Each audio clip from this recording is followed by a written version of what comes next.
ನಮಸ್ತೆ ಆತ್ಮೀಯ ಸ್ನೇಹಿತರೆ, ಮತ್ತೊಮ್ಮೆ ಎಜುಕೇಟಿವ್ ಯೂಟ್ಯೂಬ್ ಚಾನಲ್ಗೆ ಸ್ವಾಗತ ಸುಸ್ವಾಗತ. B.Ed 2 ವರ್ಷದ ಕೋರ್ಸ್ 2024 ಮತ್ತು 25ನೇ ಸಾಲಿನ ಪ್ರವೇಶಾತಿ ಹಂತ ಆಪ್ಷನ್ ಎಂಟ್ರಿವರೆಗೆ ಕೂಡ ಬಂದು ತಲುಪೈತಿ. ಇನ್ನು ಕೆಲವೇ ದಿನಗಳಲ್ಲಿ ಅಂದರೆ ಡಿಸೆಂಬರ್ 6, 2024ರಂದು ನಿಮ್ಮ ಮೊದಲ ಪ್ರವೇಶ ಸುತ್ತಿನ ಒಂದು ಕಾಲೇಜ್ ಸೆಲೆಕ್ಷನ್ ಲಿಸ್ಟ್ ಅನ್ನು ಕೆಲವೇ ದಿನಗಳಲ್ಲಿ ಬಿಡ್ತಾರೆ. ಅಂದ್ರೆ ಇನ್ನೂ 3 ಡೇಸ್ ಅನ್ನು ನೀವು ವೇಟ್ ಮಾಡ್ಕೋಬೇಕಾಗ್ತದೆ. ಸೊ 6ನೇ ತಾರೀಕು ನಿಮ್ಗೆ ಸೆಲೆಕ್ಷನ್ ಲಿಸ್ಟ್ ಸಿಗ್ತೈತಿ. ಇಲ್ಲಿ ಉದ್ಭವಿಸಿರುವ ಪ್ರಶ್ನೆ ಏನಂತಂದ್ರೆ, ಸರ್ ನಾವು ಆಪ್ಷನ್ ಎಂಟ್ರಿ ಮಾಡುವಾಗ ನಮ್ಮ ಒಂದು ಪರ್ಸೆಂಟೇಜ್ ತಕ್ಕ ಹಂಗ ನಾವು ಆಪ್ಷನ್ ಎಂಟ್ರಿ ಮಾಡಿದೆಯೋ ಅಥವಾ ಇಲ್ಲೋ ಅನ್ನೋದು ಅನೇಕ ವಿದ್ಯಾರ್ಥಿಗಳ ಪ್ರಶ್ನೆ ಆಗೈತಿ. ಮತ್ತೆ ನಮಗೆ ಗೌರ್ಮೆಂಟ್ ಕಾಲೇಜ್ ಸಿಗ್ತೈತೋ ಇಲ್ಲೋ, ನಾವು ಮಾಡಿರುವಂತ ಆಪ್ಷನ್ ಎಂಟ್ರಿ ಸರಿ ಇದೆಯೋ ಇಲ್ಲೋ, ಅಥವಾ ನಾವು ನೆಕ್ಸ್ಟ್ ಟೈಮ್ ಆಪ್ಷನ್ ಎಂಟ್ರಿ ಏನು ಬಿಡ್ತಾರಲ್ಲ ಸೆಕೆಂಡ್ ಸೆಲೆಕ್ಷನ್ ರೌಂಡ್ ಲಿಸ್ಟ್ ಅಲ್ಲಿ ನಾವು ಯಾವ ರೀತಿ ಮಾಡಬೇಕು ಅನ್ನೋದು ಅನೇಕ ವಿದ್ಯಾರ್ಥಿಗಳ ಪ್ರಶ್ನೆ ಆಗಿದೆ. ಇನ್ನು ಆಪ್ಷನ್ ಎಂಟ್ರಿ ಕೂಡ ಆಯಿತು, ನಾವು ಮುಂದೆ ಏನು ಮಾಡಬೇಕು, ನಾವು ಯಾವ್ಯಾವ ಅಂಶಕ್ಕೆ ನಾವು ರೆಡಿ ಆಗಬೇಕು ಅನ್ನೋದು ವಿದ್ಯಾರ್ಥಿಗಳ ಪ್ರಶ್ನೆ ಆಗಿರೋದು. ಈ 3 ಪ್ರಶ್ನೆಗಳಿಗೆ ಈ ಒಂದು ವಿಡಿಯೋದೊಳಗೆ ನಾವು ಉತ್ತರಿಸ್ತಾ ಇದ್ದೀನಿ. ಮೊದಲನೇ ಪ್ರಶ್ನೆ ಏನಂತಂದ್ರೆ, ನಮ್ಮ ಒಂದು ಪರ್ಸೆಂಟೇಜ್ ತಕ್ಕಂಗೆ ಕಾಲೇಜ್ ಸೆಲೆಕ್ಷನ್ ಲಿಸ್ಟ್ ಹೆಂಗೆ ಮಾಡಬೇಕು, ಕಾಲೇಜ್ ಸೆಲೆಕ್ಷನ್ ಹೆಂಗೆ ಮಾಡಬೇಕು ಅನ್ನೋದು. ಇಲ್ಲಿ ಕಾಲೇಜ್ ಆಯ್ಕೆ ಅಂತ ಬಂದಾಗ ಫಸ್ಟ್ ನೀವು ಕನ್ಸಿಡರ್ ಮಾಡಬೇಕಾಗಿರೋದು ನಿಮ್ಮ ಕಾಸ್ಟ್ ಮತ್ತು ನಿಮ್ಮ ಒಂದು percentage of your graduation or post graduation. Then ನಿಮಗೆ ಏನಾದರೂ ಕೋಟಾಸ್ ಇದ್ರೆ, NCC NSS ಇದ್ರೆ ಇವುಗಳು ಕೂಡ ಕನ್ಸಿಡರ್ ಆಗ್ತಾವೆ. ಉದಾಹರಣೆ ನಾನು ತಗೊಳ್ತೇನೆ, 75% ಅಂತ ಒಬ್ಬ ವಿದ್ಯಾರ್ಥಿದಾಗಿದೆ, ಧಾರವಾಡದಲ್ಲಿ ಈತ ಡಿಗ್ರಿನ ಮುಗಿಸಿರ್ತಾನ. ಈ ವಿದ್ಯಾರ್ಥಿ 3 ಕಾಸ್ಟ್ ಇರ್ತದೆ ಅಂತ ತಿಳ್ಕೊರಿ.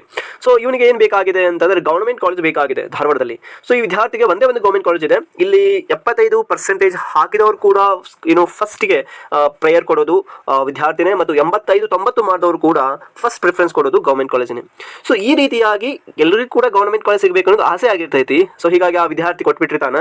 ಅಲ್ಲಿ ಏನಾಗ್ತೈತಿ ಅಂತಂದ್ರೆ 75 ಮಾಡಿದವನಿಗೆ ಕಾಲೇಜ್ ಸೀಟ್ ಸಿಗಂಗಿಲ್ಲ, ಎಸ್ಪೆಷಲಿ ಗೌರ್ಮೆಂಟ್ ಸಿಗಂಗಿಲ್ಲ. ಸೊ ಸೆಕೆಂಡ್ ಅವನು ಕೊಡ್ತಾನ. ಸೊ ಅದು ಕೂಡ ಟಾಪ್ ಕಾಲೇಜ್ ಇರ್ತದೆ. ಸೊ ನಾ ಏನು ಹೇಳತ್ತೀನಿ ಅಂತಂದ್ರೆ, ಇಲ್ಲಿ ಯಾವುದು ಟಾಪ್ ಕಾಲೇಜಸ್ ಇರ್ತಾವ, ಇವಾಗ ಗವರ್ನಮೆಂಟ್ ಕಾಲೇಜಸ್ ಆಗಿರ್ಬೋದು, ಆಮೇಲೆ ಏಡೆಡ್ ಅಲ್ಲಿ ಬಹಳ ಟಾಪ್ ನಾಗಿರ್ತೈತಿ ನೋಡಿ, ಆ ಕಾಲೇಜ್ ಎಲ್ಲರೂ ಕೂಡ ಅದೇ ಕಾಲೇಜ್ ಬೇಕು ಅಂತ ಹಪ್ಪಿಸ್ತಿರ್ತಾರೆ. ಅಂತ ಕಾಲೇಜನ್ನ ನೀವೇನ್ ಮಾಡ್ಕೋಬೇಕಾಗ್ತೈತಿ, ಸ್ವಲ್ಪ ಇಲ್ಲಿ ಮರೀಚಿಕೆಯನ್ನು ಮಾಡ್ಕೋಬೇಕಾಗ್ತೈತಿ. ಅಂದ್ರೆ ನೀವು ಆ ಕಾಲೇಜನ್ನ ಫಸ್ಟ್, ಸೆಕೆಂಡ್, ಥರ್ಡ್ ಪ್ರಿಫರೆನ್ಸ್ ಕೊಡೋ ಬದಲಿಗೆ ಅವುಗಳ ಲಾಸ್ಟಿಗೆ ಕೊಡ್ರಿ. ಸ್ವಲ್ಪ ಮೀಡಿಯಂ ಮತ್ತು ಮಾಡರೇಟ್ ಆಗಿ ಇರುವಂತಹ ಟೀಚಿಂಗ್ ಆಗಿರಬಹುದು, ಅಲ್ಲಿ ಫೆಸಿಲಿಟೀಸ್ ಆಗಿರಬಹುದು, ಅಂತಹ ಒಂದು ಕಾಲೇಜ್ಗೆ ನೀವು ಏನಾದರೂ ಆಯ್ಕೆ ಮಾಡಿದ್ರೆ 100% ನಿಮಗೆ ಸಿಗ್ತೈತಿ. ಇಲ್ಲಿ ನಾನು 79 ಆದವರಿಗೆ ಸೀಟ್ ಸಿಗಂಗಿಲ್ಲ ಅಂತ ಹೇಳ್ತಾ ಇಲ್ಲ, ಬಟ್ ಆ ಒಂದು ಕಾಲೇಜ್ ನೀವೇನು ಸೆಲೆಕ್ಷನ್ ಮಾಡ್ತಿರಲ್ಲ ಫಸ್ಟ್, ಸೆಕೆಂಡ್, ಥರ್ಡ್, ಆ ಕಾಲೇಜ್ ಬಹಳ ಡಿಮ್ಯಾಂಡ್ ಇರುವಂತಹ ಕಾಲೇಜ್ ಇರ್ತೈತಿ. ಓಕೆನಾ, ಅಲ್ಲಿ ಉಳಿದವರು ಕೂಡ ಅದಕ್ಕೆ ಅಪ್ಲೈ ಮಾಡ್ತಿದ್ದಾರೆ. ಸೊ ಈ ರೀತಿಯಾಗಿ ಉಳಿದವರ ಒಂದು ಮಾಹಿತಿಯನ್ನು ತೆಗೆದುಕೊಳ್ಳ್ರಿ. ಮತ್ತು ಲಾಸ್ಟ್ ಇಯರ್ ಆ ಕಾಲೇಜ್ಗೆ ಕಟ್ ಆಫ್ ಬಹಳ ನಿಂತಿರ್ತೈತಿ.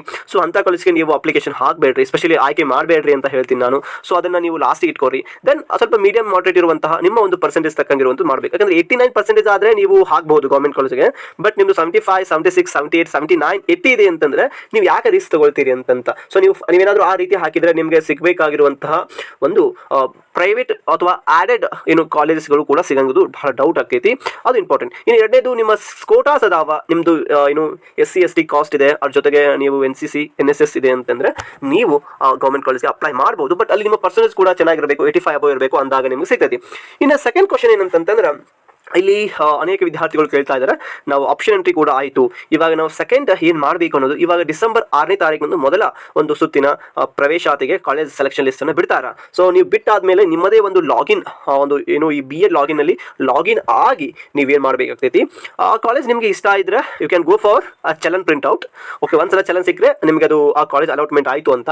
ಸೊ ದೆನ್ ನೀವು ಚಲನನ್ನು ನೀವು SBI ಬ್ಯಾಂಕಲ್ಲಿ ಕೂಡ ನೀವು ಫಿಲ್ ಮಾಡಬೇಕಾಗ್ತದೆ. SBI ಬ್ಯಾಂಕಲ್ಲಿ ಕಟ್ಟಿ ನೀವು ಡಯಟ್ಗೆ ಹೋಗಿ ಕೊಟ್ಟರೆ ಅವರು ನಿಮ್ಗೆ ಅಡ್ಮಿಷನ್ ಸ್ಲಿಪ್ ಕೊಡ್ತಾರೆ. ಅಡ್ಮಿಷನ್ ಸ್ಲಿಪ್ ಮತ್ತೆ ನೀವು ಕಾಲೇಜಿಗೆ ಹೋಗಿ ನಿಮ್ಮ ಒಂದು ಹೆಸರು ಮತ್ತು ಉಳಿದಂತಹ ಅಡ್ಮಿಷನ್ ಸ್ಲಿಪ್ ಕೊಟ್ಟರೆ ನಿಮಗೆ ಅಲ್ಲಿ ಅಡ್ಮಿಷನ್ ಸಿಗ್ತೈತಿ. ಇಲ್ಲ ಸರ್ ನನಗೆ ಆ ಕಾಲೇಜ್ ಬೇಡ, ನಾನು ಬೇರೆ ಕಾಲೇಜಿಗೆ ನಾನು ತಗೊಳ್ಬೇಕು ಅಂತಂದ್ರೆ ನೀವು ಅಗೇನ್ ಅಲ್ಲಿ ಏನು ಮಾಡಬೇಕಾಗ್ತೈತಿ. ಸೊ ನಾನು ಸೆಕೆಂಡ್ ರೌಂಡ್ಗೆ ಕೂತ್ಕೊಳ್ತೀನಿ ಅನ್ನೋದಾದ್ರೆ, ಸೊ ನೀವು ಆ ಕಾಲೇಜನ್ನು ಲೀವ್ ಮಾಡಬಹುದು. ಓಕೆನಾ. ಸೊ ನಾನು ನೆಕ್ಸ್ಟ್ ರೌಂಡ್ಗೆ ರೆಡಿ ಆಗಿದ್ದೀನಿ ಅಂತ ನೀವು ಜಸ್ಟ್ ಓಕೆ ಕೊಟ್ಟರೆ ಅವರು ನಿಮ್ಮನ್ನು ಕನ್ಸಿಡರ್ ಮಾಡ್ತಾರೆ. ನೆಕ್ಸ್ಟ್ ರೌಂಡ್ ಕೌನ್ಸಿಲಿಂಗ್ಗೆ ನಿಮ್ಮನ್ನು ಕನ್ಸಿಡರ್ ಮಾಡ್ತಾರೆ. ಈ ಎಲ್ಲ ಕೌನ್ಸಿಲಿಂಗ್ಗಳು ಕೂಡ ಆನ್ಲೈನಲ್ಲಿ ಆಗಿರೋದ್ರಿಂದ ನೀವು ಆನ್ಲೈನಲ್ಲಿ ಫಿಲ್ ಮಾಡಬೇಕಾಗ್ತದೆ, ಯಾವುದೇ ಕೂಡ ಆಫ್ಲೈನಲ್ಲಿ ಮಾಡೋ ಹಾಗಿಲ್ಲ. ಸೊ ಇದು ಗೊತ್ತಿರಲಿ. ಸೊ ದೆನ್ ನಿಮಗೆ ಆದ್ಮೇಲೆ ಸಿಗೋದು ಏನಾಗ್ತೈತಿ, ಸೆಕೆಂಡ್ ರೌಂಡ್ ಆದಮೇಲೆ ಇವನ್ ಸೆಕೆಂಡ್ ರೌಂಡ್ಗೆ ಕೂಡ ಹಾಗೆ ನಿಮ್ಗೆ ಆಪ್ಷನ್ ಬಿಡ್ತಾರೆ. ಅಲ್ಲಿ ನಿಮ್ಮ ಪರ್ಸೆಂಟೇಜ್ ತಕ್ಕಂಗೆ, ನಿಮ್ಮ ಕೋಟಾಸ್ ತಕ್ಕಂಗೆ ನೀವೇನು ಮಾಡ್ರಿ, ನೀವು ಒಂದು ಕಾಲೇಜನ್ನು ಆಯ್ಕೆ ಮಾಡ್ಕೊಳ್ರಿ. ಬಹಳ ಡಿಮ್ಯಾಂಡ್ ಆಗಿರುವಂಥ ಹೈ ಪರ್ಸೆಂಟೇಜ್ ಇರುವಂಥ ಕಾಲೇಜಲ್ಲಿ ನೀವು ಆಯ್ಕೆ ಮಾಡ್ಕೊಂಡ್ರೆ ನಿಮಗೆ ಈ ವರ್ಷ government B.Ed colleges are government B.Ed seat ಸಿಗೋದು ಬಹಳ ಡೌಟ್ ಅಂತ ನಾನು ಹೇಳ್ತೀನಿ. ಸೊ ಬಟ್ ಇದನ್ನು ನಾನು ನೆಗೆಟಿವ್ ಆಗಿ ನಿಮ್ಗೆ ಹೇಳ್ತಾ ಇಲ್ಲ. So you can take it positive. ಮತ್ತೆ ನೀವು ಸೀನಿಯರ್ಸ್ ಅನ್ನ ಗೈಡೆನ್ಸ್ ತಗೊಳ್ರಿ. ಎಸ್ಪೆಷಲಿ ಆ ಕಾಲೇಜ್ನಲ್ಲಿ ಯಾರು ಓದ್ತಾ ಇದ್ದಾರೆ ಅವರನ್ನು ನೀವು ಸಂಪರ್ಕಿಸ್ರಿ.